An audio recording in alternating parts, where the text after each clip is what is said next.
अच्छा, हम आईबीए का पेपर, आईबीए ने 2000 में एमकैट का पेपर कंडक्ट किया था, वो वाला सॉल्व करने लगे हैं, क्योंकि सिंध एमकैट में जो है वो अभी जो रिकंडक्ट हो रहा है वो आईबीए कंडक्ट कर रहा है, तो आपको थोड़ा आइडिया हो जाएगा कि किस तरह के सवाल आए थे। ठीक है, तो बायो वाला पोर्शन इस वीडियो में सॉल्व करेंगे।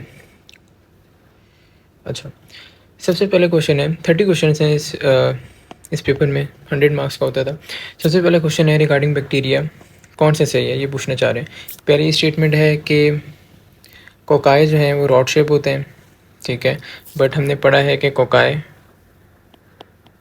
की शेप स्फेरिकल होती है, ठीक है, तो ये तो गलत हो जाएगा।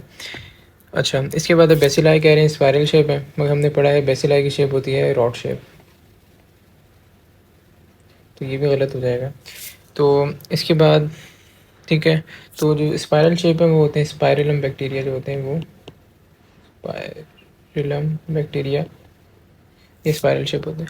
उसके बाद ऑल कंटेन आरएनए, ज़रूरी नहीं है ऐसा आरएनए कंटेन करें, तो नन ऑफ दीज इसका ऑप्शन था।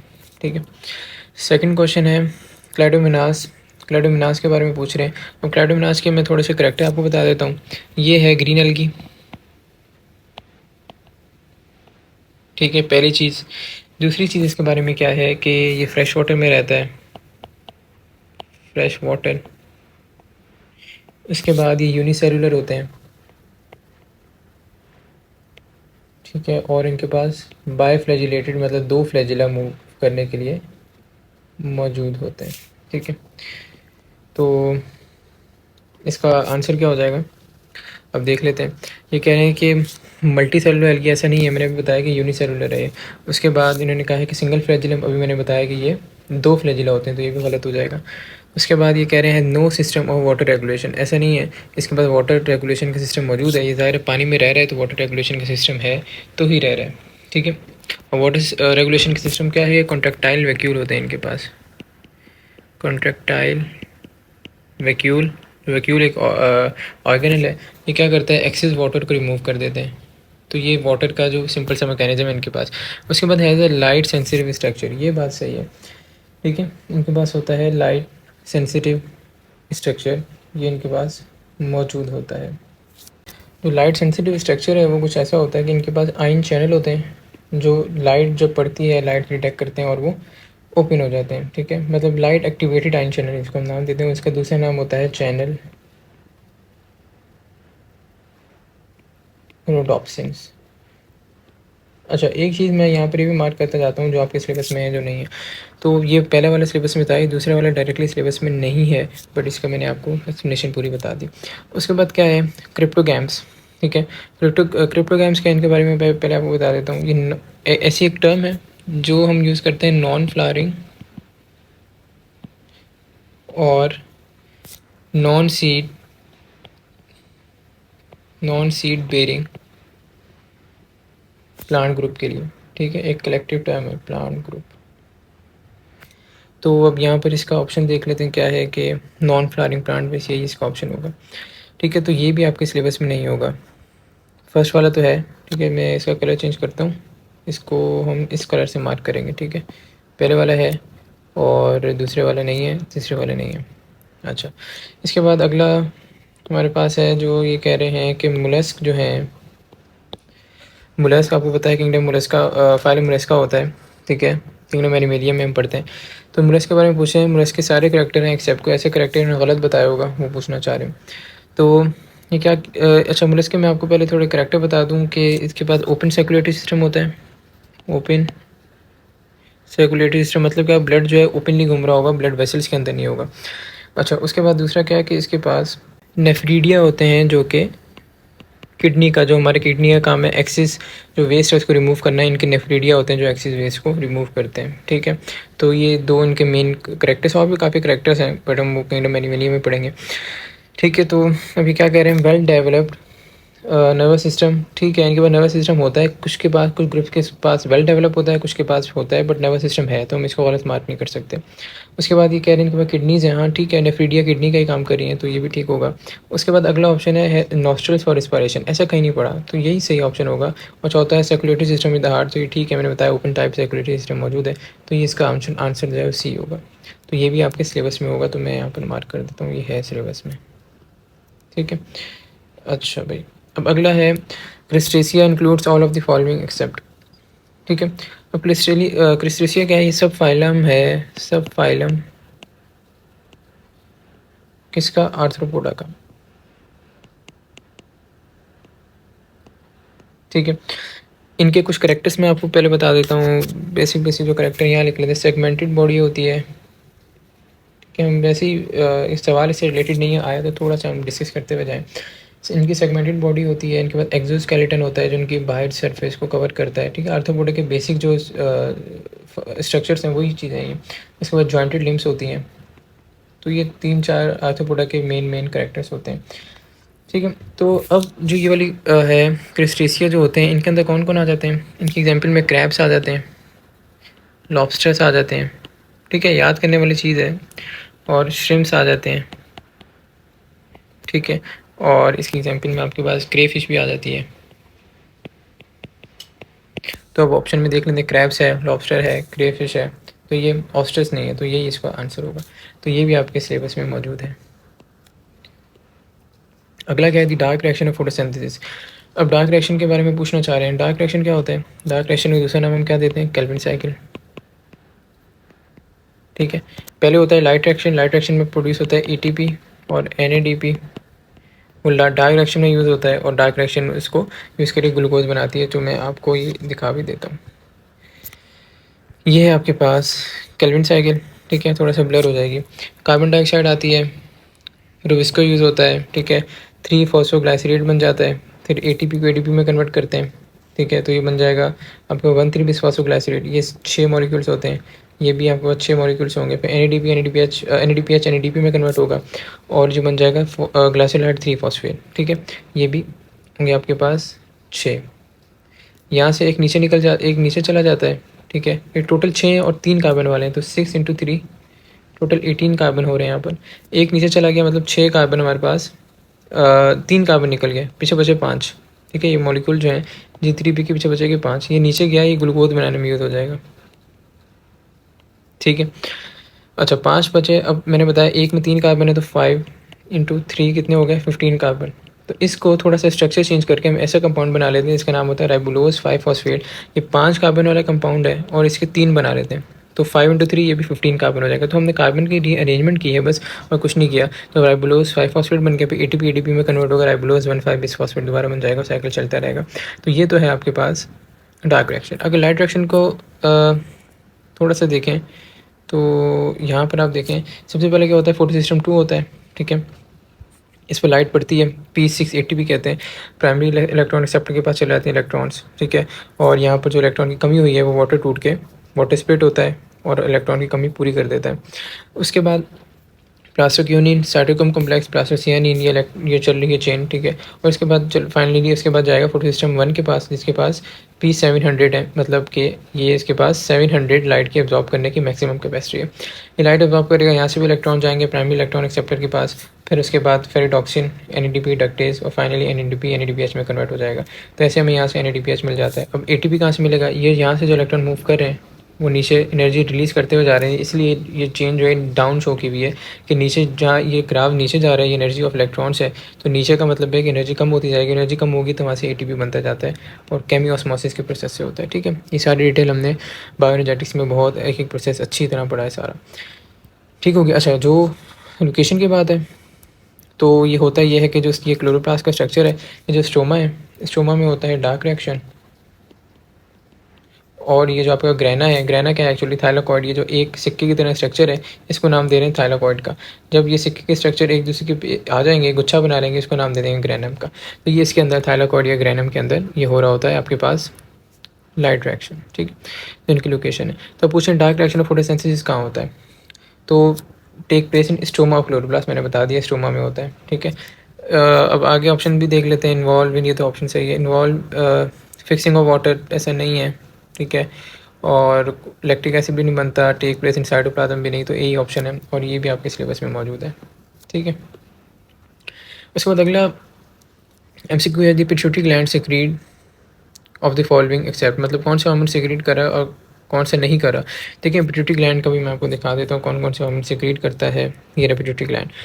देखिए पिट्यूटरी ग्लैंड का के ऊपर मौजूद होता है यहाँ पर हाइपोथैलेमस, ठीक है। हाइपोथैलेमस 2 हार्मोन्स को रिलीज़ करता है जिनके नाम है, यहाँ से आएंगे 2 हार्मोन्स पोस्टीरियर पिट्यूटरी में, जिनके नाम है ऑक्सीटोसिन और ईडीएच, ठीक है। ये ईडीएच दिखाया हुआ है, ये ऑक्सीटोसिन। तो ये बनाए हुए किसने हैं? बनाए हुए हैं एक्चुअली हाइपोथैलेमस ने, और ये इसने रिलीज़ की, स्टोर किए इसे पोस्टीरियर पिट्यूटरी में, ठीक है। तो ईडीएच जाकर किडनी में वाटर को रीअब्जॉर्ब कराएगा, और ऑक्सीटोसिन क्या करेगा? ऑक्सीटोसिन सर्विक्स को डायलेट करेगा, बर्थ के टाइम यूट्रस को कॉन्ट्रैक्ट करेगा, और जब बच्चा सकल करता है मदर के मिल्क पे, तो वो उस प्रोसेस में भी ऑक्सीटोसिन अपना रोल परफॉर्म करेगा, ठीक है। तो ये तो हो गया ऑक्सीटोसिन के जो हाइपोथैलेमस से रिलीज हुआ। अब ये है पोस्टीरियर पिट्यूटरी। अब एंटीरियर पिट्यूटरी जो रिलीज कर रहा है, एंटीरियर पिट्यूटरी कौन कौन से रिलीज करेगा? ये आपने पढ़ा होगा कि रिलीजिंग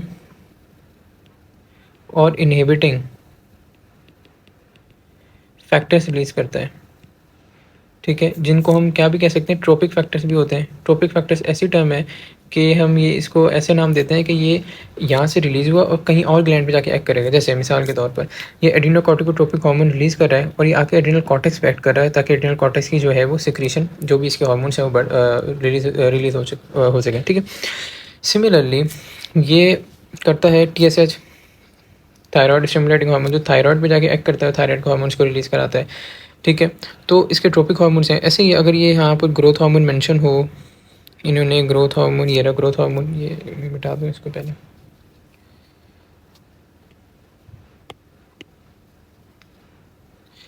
तो ग्रोथ हार्मोन जो है ये ट्रोपिक नहीं है, ये प्राइमरी हार्मोन है। प्राइमरी हार्मोन मतलब क्या कि ये रिलीज हुआ और डायरेक्ट जाके टारगेट पे एक्ट करेगा। तो ग्रोथ हार्मोन बोन्स पे, मसल पे आके एक्ट करेगा और ग्रोथ करवाएगा। उसके बाद गोनाडोट्रोपिन रिलीज होते हैं। गोनाडोट्रोपिन कहाँ जाएंगे? ये आपके पास गोनाडोट्रोपिन से मतलब है FSH-LH, ये डायरेक्ट हार्मोन रिलीज हो रहे हैं, ठीक है। और ये भी जाके आपके रिप्रोडक्टिव ऑर्गन्स पे जाके इफेक्ट करेंगे, नहीं फंक्शन हम डिटेल में देखा। अच्छा भाई, उसके बाद है मेलानोसाइट स्टिमुलेटिंग हार्मोन। ये यहाँ पर इंटीरियर से मेंशन है, बट कुछ बुक्स में मेंशन है, सिंध की बुक में आपके मेंशन है कि ये इंटीरियर से है, पंजाब में मेंशन है ये मीडियन लोब से है। पोस्टीरियर के इंटीरियर पोस्टीरियर पढ़ते हैं, बीच में थोड़ा सा लोब होता है छोटा सा, जैसे ये इंटीरियर है, ये पोस्टीरियर है, बीच में छोटा सा लोब होता है, इसको हम नाम देते हैं मीडियन लोब, ठीक है। तो ये मेनली होता है तो मीडियन लोब से है, बट कुछ बुक्स में मेंशन है कि ये इंटीरियर लोब से भी है। बट जहाँ बुक में मीडियन नहीं मेंशन, वहाँ उन्होंने मेंशन किया है कि इंटीरियर से। वैसे सही जो एग्जैक्ट इन्फॉर्मेशन है वो मीडियन से। तो ये कहाँ जाएगा कि स्किन पे मेलानोसाइट पैक करेगा। मेलानोसाइट पिगमेंट प्रोड्यूस करते हैं, जो कि स्किन जिनकी ज़्यादा डार्क होती है उनमें मेलानिन पिगमेंट ज़्यादा होता है, ठीक है। तो ये इनकी और डिटेल जो है वीडियोस में पढ़ते हैं, और FSH-LH की ऐसी डिटेल हमने रिप्रोडक्टिव के चैप्टर में पढ़ भी रखी है, ठीक है। तो अब ये कह रहा था कि pituitary gland secrete following except, तो कौन सा ग्रोथ हार्मोन मैंने बताया था, प्रोलैक्टिन मैंने बताया, ऑक्सीटोसिन है।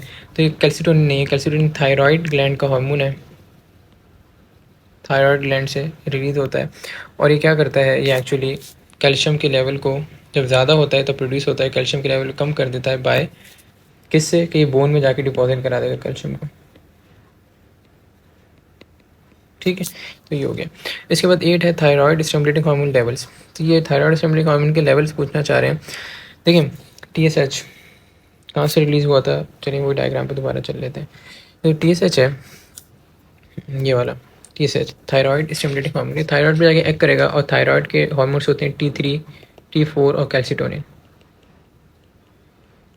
T3, T4 का मेन फंक्शन मेटाबॉलिज्म में होता है, कैल्सिटोनिन का मैंने बताया कि कैल्शियम के लेवल्स में।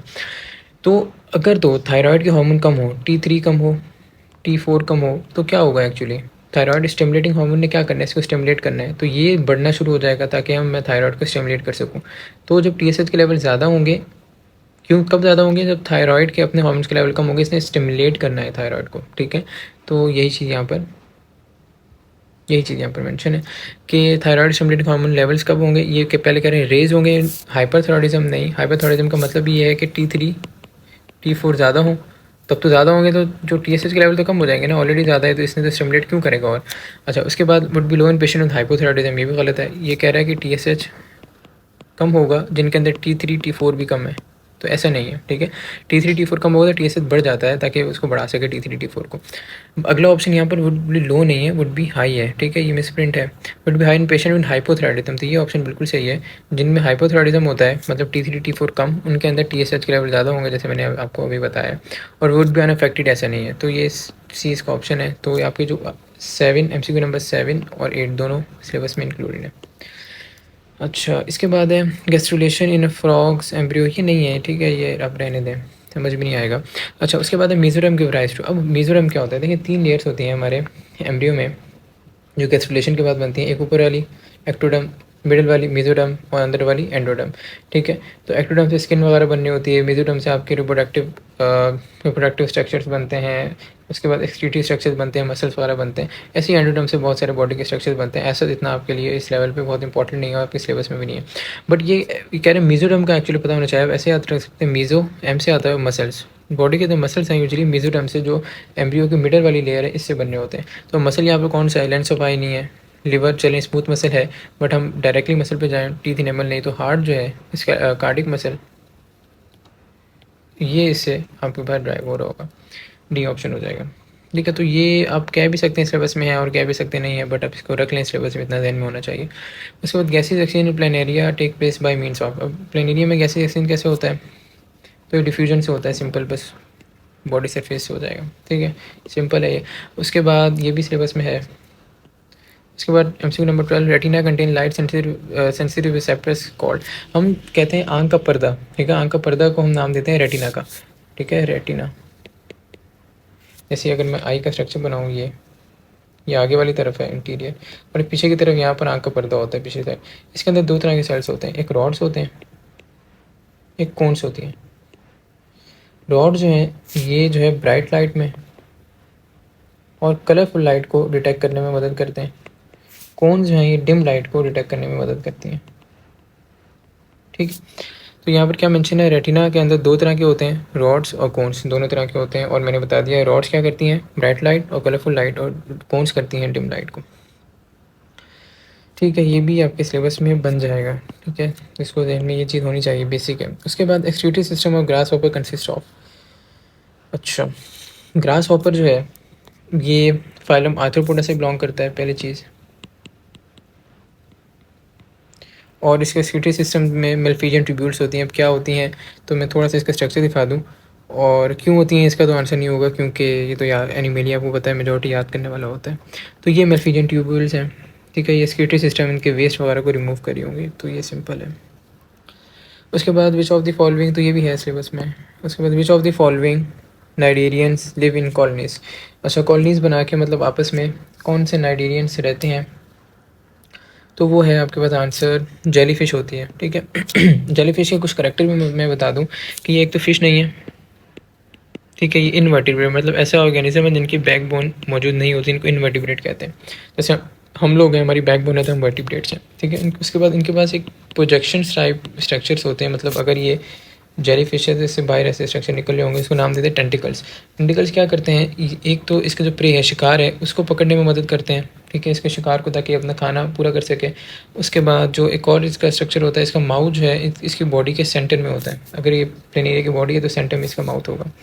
ठीक है, तो ये कुछ चीज़ें हो गई इसके बारे में। तो ये हो गया आपको MCQ 14, और ये भी आपके सिलेबस में है। MCQ 15, the causative agent of malaria, अच्छा मलेरिया नहीं है आपके सिलेबस में, तो इसका कॉजेटिव एजेंट वैसे होता है प्लाज्मोडियम। ठीक है, पैरासाइट है प्लाज्मोडियम एक। अच्छा बाकियों का अगर देखें तो जो ट्रेपनोमा है, ट्रेपनोमा एक डिजीज़ कॉज करता है जिसको हम कहते हैं चैगर्स डिजीज़। ठीक है, और इसमें क्या होता है, फीवर होता है, बॉडी में स्वेलिंग होगी, अगर बहुत सीवियर हो जाए तो हार्ट डिजीज़ भी हो सकती हैं, और डाइजेस्टिव सिस्टम भी इफेक्ट हो सकता है। तो ये थोड़ी सी इससे डिजीज़ होती हैं। ठीक है, मैं एक्स्ट्रा बता दिया, मेंशन है तो थोड़ा बहुत देख लें। उसके बाद एंटमीबा हिस्टोलाइटिका जो है ये क्या कॉज करता है, डायजेंट्री। डायजेंट्री क्या होता है कि आपके जो GI2 को अपसेट कर देता है, और डायरिया होता है, पेट में दर्द होता है, और ब्लड स्टूल में भी ब्लड आ सकता है। तो ये चीज़ें एंटमीबा हिस्टोलाइटिका कॉज करता है। उसके बाद आपके पास है ये वॉल्वॉक्स।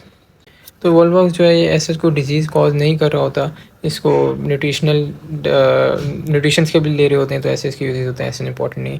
तो ये आपके वैसे डायरेक्टली सिलेबस में भी मौजूद नहीं है ये चीज़। सबसे जो बेसिक आप चीज़ याद रख सकते हैं कि मलेरिया प्लाज्मोडियम कॉज करता है, बस ये चीज़ जहन में हो तो अच्छी बात है। उसके बाद अर्थवूम्स जो हैं, अर्थवूम्स फीड ऑन, अर्थवूम क्या है, एक तो ये एनिलीडा, फाइलम एनिलीडा का एक मेंबर है, और फीड करता है सब पे। ठीक है, ऑर्गेनिक मैटर पे भी करेगा, सॉइल डिकेइंग वेजिटेबल सब पे फीड करेगा। अगला MCQ है प्लेनेरिया फीड्स थ्रू, प्लेनेरिया कैसे फीड करता है, ये अपने एक तो ये है प्लाटा एनमेंथस से बिलोंग करता है, प्लाटा है, और फीड करता है फेरिंग से। कैसे? अपने माउथ से फेरिंग्स को बाहर निकाल लेता है। फेरिंग मतलब हलक वाला रीजन, इसको बाहर निकाल के अपना फूड जो है वो इनटेक कर लेता है, ऐसे ही फीड करता है। उसके बाद sugar store in liver S, ये आपको पता है, इसको हम कहते हैं एनिमल स्टार्च भी कहते हैं। बहुत आसान सा MCQ है जो है ये ग्लाइकोजन, ठीक है। स्टार्च किस में होता है? प्लांट्स में स्टोर होता है, ठीक है। और सेलुलोज जो है प्लांट की सेल वॉल में मौजूद होता है। और ह्यूमंस में ये डाइजेस्ट नहीं होता, कुछ एनिमल्स में होता है सेल्यूलेज एंजाइम के ज़रिए। और माल्टोज जो है ये एक डाइसेक्राइड है जो कि 2 ग्लूकोज से मिलके बनता है, ठीक है। तो बी ऑप्शन है और ये आपके सिलेबस में मौजूद है। इसके बाद MCQ नंबर 19 है, function of tube feed in phylum echinodermata. अच्छा, फाइलम एकाइनोडर्मेटा एक फाइलम है और ट्यूब फीड इसमें मौजूद होते हैं। ट्यूब फीड क्या होते हैं? उसके वाटर वेस्कुलर सिस्टम बनाने में भी काम करते हैं, उसको लोकोमोशन, अपने शिकार को पकड़ने में, हार्ड स्ट्रक्चर से बाइंड होने में, सब करने में काम देते हैं ट्यूब फीड। और ये ऑल ऑफ द अबव इसका ऑप्शन है। मैं चेक करता हूँ, इसकी डायग्राम मेरे पास मौजूद है। नहीं, इसकी डायग्राम में मौजूद नहीं है, तो आप सर्च भी कर सकते हैं ट्यूब फीड। वैसे एकाइनोडर्मेटा का बहुत ही बेसिक सा, जो आपने एकाइनोडर्मेटा नहीं भी पढ़ा होगा तो आपको पता होगा कि ट्यूब फीड तो इसका बहुत ही बेसिक सा, वाटर वेस्कुलर सिस्टम, ये 2 बहुत मेन इसके करेक्टर्स हैं। उसके बाद what is the main role of vitamin K in diet of humans. अच्छा, विटामिन के क्या करता है? इसका सबसे मेन रोल है कि ब्लड क्लॉटिंग में काम करता है। मतलब क्या कि आपको खून निकल रहा है, कहीं से चोट लगती है तो कुछ टाइम बाद निकलना रुक जाता है, ब्लड क्लॉट हो जाता है, तो विटामिन के की मदद से होता है। तो विटामिन के, तो अब देख लेते हैं ऑप्शन में क्या है कि ये मेन रोल कह रहे हैं to participate in formation of, नहीं ऐसा नहीं है। Visual purple, to promote production of blood clotting factors. मैंने भी बताया कि ब्लड क्लॉटिंग फैक्टर्स ऐसी प्रोटीन्स हैं जो कि क्या करती हैं? ब्लड क्लॉट करती हैं और विटामिन के की मदद से वो एक्टिवेट होती हैं, ठीक है। तो ये इसका ऑप्शन हो जाएगा और ये भी आपके सिलेबस में है। ये भी है, 19 और 20 भी है। अगला देखते हैं, removal of thyroid gland in an adult would cause an increase in. अच्छा, ये चीज़ वही आ गई, मैंने आपको जैसे ऊपर समझाया है कि TSH thyroid stimulating hormone release होता है ताकि थायराइड ग्लैंड के जो हार्मोन्स हैं, या T3 या T4 कह लें, जो मेन हार्मोन्स हैं, कैल्शिटोनिन भी होता है बट T3 T4 मेन पड़ते हैं इनको बढ़ाने के लिए। तो अगर इनके लेवल कम होंगे तो ये TSH ज़्यादा होगा, अगर इनके लेवल ज़्यादा हो जाएंगे तो TSH खुद कम हो जाएगा। क्यों? क्योंकि TSH ने इनको एक्टिवेट करना है। बट हम कह रहे हैं थायराइड ही निकाल दें। जब थायराइड निकाल देंगे तो T3 T4 ज़्यादा प्रोड्यूस कहाँ से होंगे जब थायराइड ही नहीं है? तो TSH ज़्यादा से ज़्यादा प्रोड्यूस होता रहेगा, ताकि उसको तो नहीं पता ना थायराइड निकाल दिया, वो तो कहेगा कि T3 T4 प्रोड्यूस करो। तो इससे क्या होगा कि सिक्रीशन ऑफ TSH होगी, डी इसका ऑप्शन हो जाएगा। तो ये भी सिलेबस में मौजूद है। उसके बाद the following the part of female reproductive tract. अच्छा, फीमेल रिप्रोडक्टिव ट्रैक्ट का कौन सा पार्ट है? तो ये देखें, वास्ट डिफरेंस मेल में आता है, स्पर्मेटोजोआ मेल में आता है, सर्विक्स होता है। अब आप कहें ओवरी क्यों नहीं है, तो मैं आपको इसका स्ट्रक्चर दिखा देता हूँ। देखें, ये है फीमेल रिप्रोडक्टिव ट्रैक्ट का स्ट्रक्चर, ये है 2 ओवरीज, ठीक है। यहाँ फ्लोपिन ट्यूब है, सेकेंड, ये फ्लोपिन ट्यूब है। फ्लोपिन ट्यूब में डायलेटेड रीजन को एम्पुला का नाम देते हैं, जहाँ पर फर्टिलाइजेशन होती है। इंपॉर्टेंट MCQ है ये भी।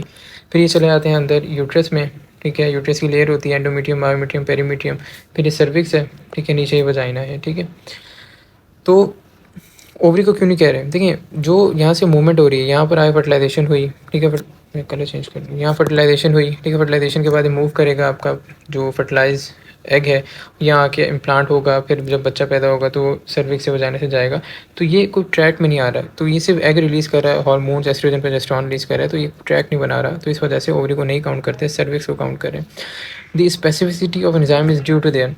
एंजाइम स्पेसिफिक क्यों? देखें, एंजाइम की एक्टिव साइट होती है, हमने पढ़ा है, एक्टिव साइट पे एक स्पेसिफिक तरह के मॉलिक्यूल बाइंड कर सकता है। अगर स्क्वायर शेप मॉलिक्यूल बाइंड करेगा तो उसी तरह की एक्टिव साइट होगी। अगर एक्टिव साइट आपके पास ट्रायंगल शेप के लिए हुई तो वैसी होगी। तो क्या है एक्टिव साइट की स्पेसिफिसिटी है? क्यों? क्योंकि सरफेस कॉन्फ़िगरेशन, सरफेस का स्ट्रक्चर ऐसा है जिसको स्पेसिफिक बना रहा है। इसके अंदर लॉक एंड की मॉडल आया था, इंड्यूस फिट मॉडल आया था। लॉक एंड की कहता है कि बिल्कुल रिजिड होगी एक्टिव साइट, इंड्यूस फिट कहता है कि थोड़ी बहुत चेंज हो सकती है मॉलिक्यूल के हिसाब से, बट सरफेस कॉन्फ़िगरेशन वाली बात तो वही है। उसके बाद the complementary messenger RNA for DNA triplet GAT would read. अच्छा, 24, आपको पता है कि DNA के अंदर नाइट्रोजनस बेसिस जो हैं वो होती हैं आपके पास एडिनिन, गोनिन, साइटोसिन, थाइमिन, ये होती है DNA की। RNA की जो नाइट्रोजनस बेसिस है एडिनिन, उसके बाद गोनिन, साइटोसिन, तो वही तो थाइमिन का यूरेसिल आया था ये RNA की। और हमेशा कौन पेयर बनाता है? एडिनिन थाइमिन से पेयर बनाता है। और आपके पास गोनिन जो है वो किससे बनाएगा? या तो साइटोसिन से, नहीं, गोनिन जो है वो आपके पास बनाएगा साइटोसिन से, ठीक है। तो ये पेयर बनते हैं। बट अगर ये तो पेयर बनेंगे ज़ाहिर है किसमें, डीएनए में। आरएनए में क्या होगा, एडेनिन के साथ यहाँ थायमिन बना रहा था, तो थायमिन को रिप्लेस किया बस यूरेसिल ने, तो यहाँ यूरेसिल आ जाएगा, गोनिन साइटोसिन के साथ ही बनाएगा। तो ये जीएटी है, ठीक है। तो जी के सामने कौन बनाता है, जी के सामने साइटोसिन होता है, तो जी के सामने हम लिख देंगे आरएनए, अगला आरएनए बनना है, ठीक है।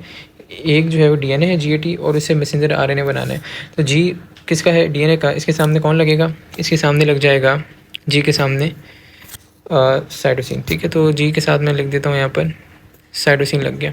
उसके बाद अगला है ए के साथ कौन लगेगा, ए के साथ अब ये बन रहा है, मैंने बताया है कि आरएनए है तो यूरेसिल लगेगा, तो ए के साथ यू लग जाएगा। सिमिलरली टी है, तो टी के साथ कौन लगेगा, हमने यहाँ देखा है कि टी के साथ जो है वो एडेनिन आता है, तो ये ए लग जाएगा। तो क्या बनेगा, सी यू ए देख लेते हैं, ये भी ऑप्शन हो जाएगा, ठीक है। थोड़ा सा कॉम्प्लेक्स है, नहीं समझ आए तो पीछे दोबारा देखें, समझ आ जाएगा। बस ये बेसिस के अरेंजमेंट है। तो ये वाला आपके पास है सिलेबस में, ठीक है, ये भी सिलेबस में है, बट ये वाला इतना मेरे हिसाब से आइडिया होना चाहिए कि कौन से बेसिस का है, तो ये भी होगा। उसके बाद which of the following example of discontinuous variation. अच्छा, कंटिन्यूस वेरिएशन क्या होती है कि जैसे मिसाल के तौर पर एक बंदे का कलर की एग्जांपल ले लेते हैं। एक बंदे का कलर है बहुत डार्क, फिर उससे कलर है थोड़ा सा लाइट, फिर और लाइट, फिर और लाइट, फिर लाइट, फिर एक बंदे का फेयर होने लग गया, फिर और फेयर, और फिर बहुत फेयर। तो क्या है, कंटिन्यूसली वेरी कर रहे हैं, मतलब बहुत सारी वैराइटीज़ मौजूद हैं। सिमिलरली हाइट, एक बंदे की 3 फीट है, एक की 3.1, एक की 3.2, ऐसे करते करते करते 7 या 8 फीट तक जाएगी। क्या है, वेरी करते जा रहे हैं, हर वैरायटी का बंदा हमें मिल रहा है। तो क्या है, कंटिन्यूस ट्रेड्स हैं। डिसकंटिन्यूस क्या है, डिसकंटिन्यूस में हम ग्रुप्स जो है वो बना लेते हैं कि ये ग्रुप में ये आ जाएगा, ये ग्रुप में ये, क्यों, क्योंकि दोनों चीज़ें बिल्कुल अलग हो रही होती हैं। तो अब क्या है, यहाँ पर कौन सी चीज़ आ जाएगी, मैंने हाइट और स्किन की तो आपको एग्जांपल बता दी। तो अडल्ट डिसकंटिन्यूस स्टेट कह रहे हैं, ठीक है। डिसकंटिन्यूस स्टेट में कौन सी चीज़ आएगी, अब सबसे पहले देखते हैं रेंज ऑफ हाइट। हाइट मैंने बताया कि क्या है, कंटिन्यूस है, ये 3 फीट से लेकर 8 फीट तक ह्यूमन्स में हो सकती है, तो ये कंटिन्यूस है। उसके बाद ऑफस्प्रिंग इंक्लूडिंग 2 मेल्स और 3 फीमेल्स, तो ये सही है। देखिए, मेल्स को अलग ग्रुप में रख देंगे, फीमेल्स को अलग ग्रुप में रख देंगे, तो क्या हो जाएगा, डिसकंटिन्यूस स्टेट बन जाएगी, जैसे मैं अभी बताया। उसके बाद अगला भी देख लेते हैं, P plant grow in darkness are yellow, ये ऐसा नहीं है कंटिन्यूस डिसकंटिन्यूस से रिलेटेड। अगला देख लेते हैं, adult human weight ranges from 50 to 95, ठीक है। तो ये भी ऐसा नहीं आएगा इसमें, ठीक है। क्यों, क्योंकि ये कंटिन्यूस स्टेट में आ रहा है। 50 भी होगा, 50.1 भी हो सकता है, 50.2 भी हो सकता है, करते करते 95 तक जा सकता है।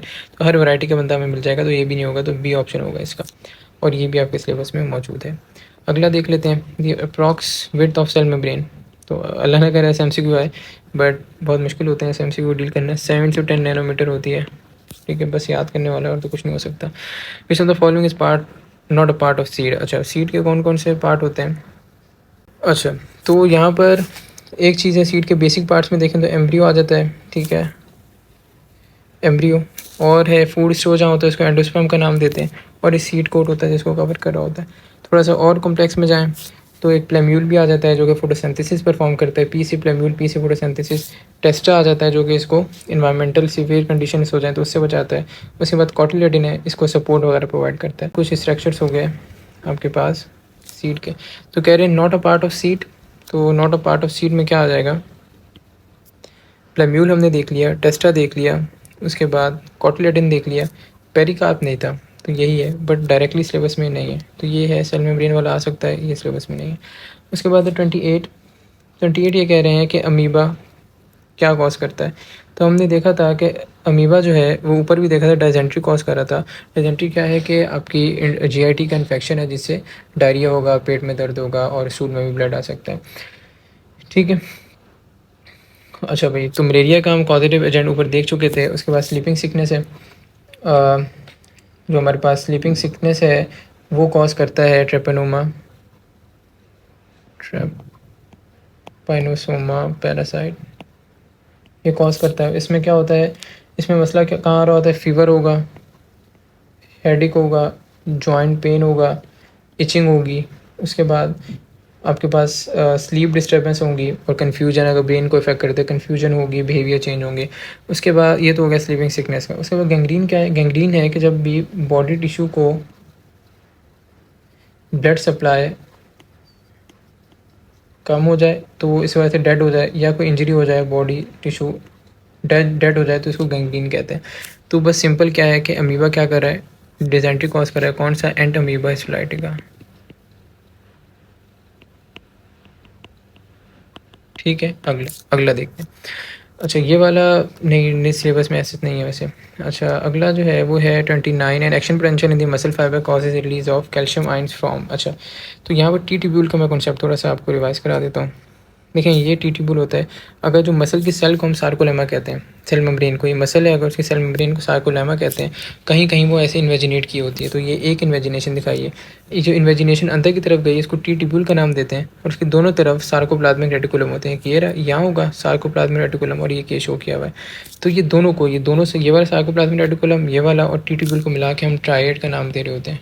तो जब एक्शन पोटेंशियल आता है और टी ट्यूब्यूल जा रहे हैं मेम्ब्रेन से आएगा, मेम्ब्रेन से होते होते मेम्ब्रेन नीचे जा रही है तो नीचे भी नीचे चला जाएगा। जब नीचे जाएगा तो दोनों आसपास वाले सार्कोप्लाज्मिक रेटिकुलम में कैल्शियम स्टोर हुआ होता है, उनको सिग्नल देते हैं, वहाँ से कैल्शियम निकल जाता है और कैल्शियम मसल कॉन्ट्रैक्शन में अपना रोल परफॉर्म करता है, जो कि हमने सपोर्टेड मूवमेंट के चैप्टर में एमडी कैट प्लेलिस्ट में बहुत अच्छी तरह देखा है। ठीक है, तो एक्शन पोटेंशियल जो है मसल फाइबर से कैल्शियम आयन को रिलीज कराते कहाँ से? सार्कोप्लाज्मिक रेटिकुलम से। उसके बाद all of the following are example of fungi, और आर एग्जांपल ऑफ फंजाई। अच्छा तो कौन कौन सी हैं इसमें, यहाँ एक्सेप्ट होना चाहिए। ठीक है, तो यीस्ट है, मोल्ड है, मशरूम है, तो ये वाली इसकी एग्जाम्पल नहीं है, ये प्रोटोजुआ है, एनिमल लाइक प्रोटोक्टिस्ट है ये। ठीक है, तो ये वाला नहीं है सिलेबस में और ये है। तो ये आपका आईबीए का 2000 का जो है वो बायोलॉजी पोर्शन है।